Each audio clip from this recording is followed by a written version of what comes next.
Okay mga tol, nandito pa rin tayo sa Rusi Motors sa Cabanatuan, ano. So meron tayong nakita rito. So ito yung Breeze 150 nila. Yan, ano, parang Honda Click din, ano, pero iba yung itsura niya. So may unique design din siya, pero ang maganda rito LED na yung ilaw niya, ano. So yan, LED na yan, pero yung makina niya air cooled. So hindi katulad ng Sparkle 150 na naka liquid cooled na. So air cooled pa rin yan. May pagkakahabig din naman kay Click, kaya lang kumbaga parang niredesign lang siya. So meron tayo ditong black, tapos meron silang red at yung color white. Yan o, glossy yung finish nya, glossy. So ito yung favorite ko, yung black. Yan o. So very minimalist lang ng decals niya mga tol.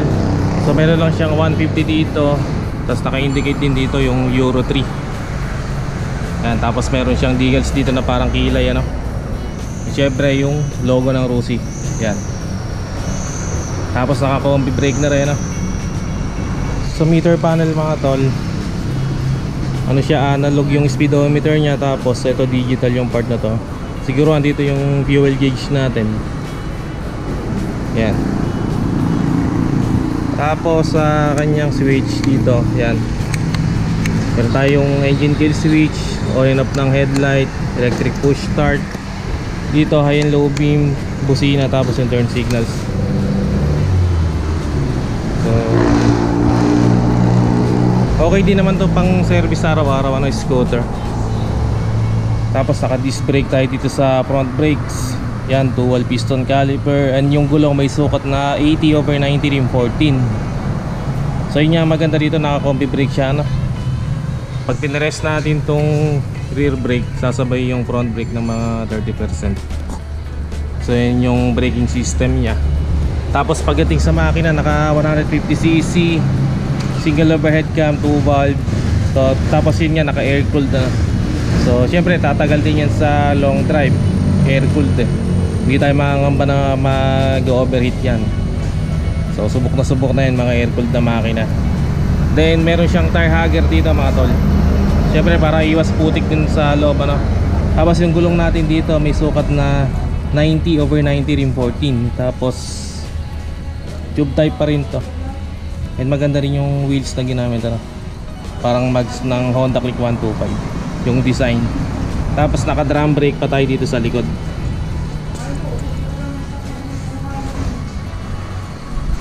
Kaya nandito siya sa part na to, nakatago. Yan o.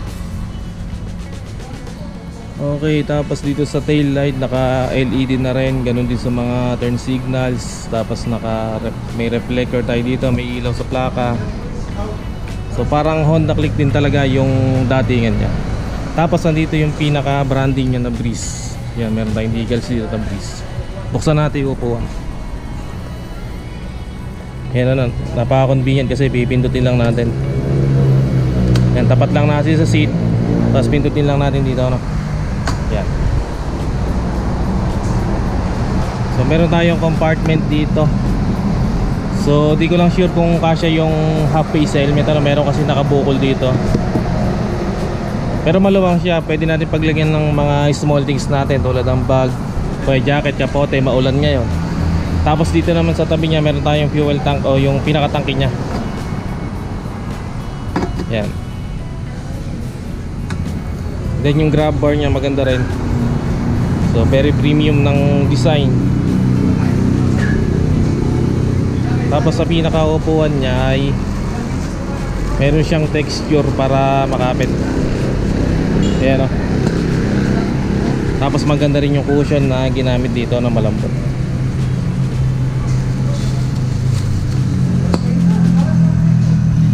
So yan o, Breeze 150.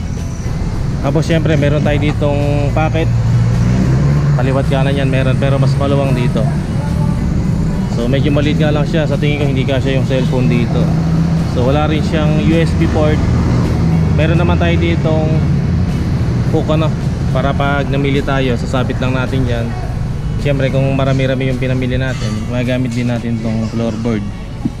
Yan, medyo maluwang din yung floorboard niya, no? Tapos nandito nga pala yung location ng battery natin. Okay. very Pinoy friendly rin itong motor na to mga tol, dahil mababa lang yung seat height. So meron itong sukat na 765mm, tapos yung ground clearance niya ay 135mm. And madali lang itong gamitin dahil magaan lang ano. So meron lang itong timbang na 104 kilograms. Okay mga tol, dito nga pala to sa Rusi Motors, Cabanatuan City. Kaya kung interesado kayo dito sa bagong scooter ng Rusi na to, so PM lang kayo sa Facebook page natin o kaya kontakin nyo ako dito sa number ko. So hanggang dito na lang muna mga tol, kung umabot kayo sa part ng video na to. So huwag kalimutang mag-subscribe at paki-on na rin ng notification bell para ma-notify ka pag may bago tayong upload. And meron din tayong Facebook page, paki-like and follow na rin. Maraming salamat mga tol, always ride safe and God bless.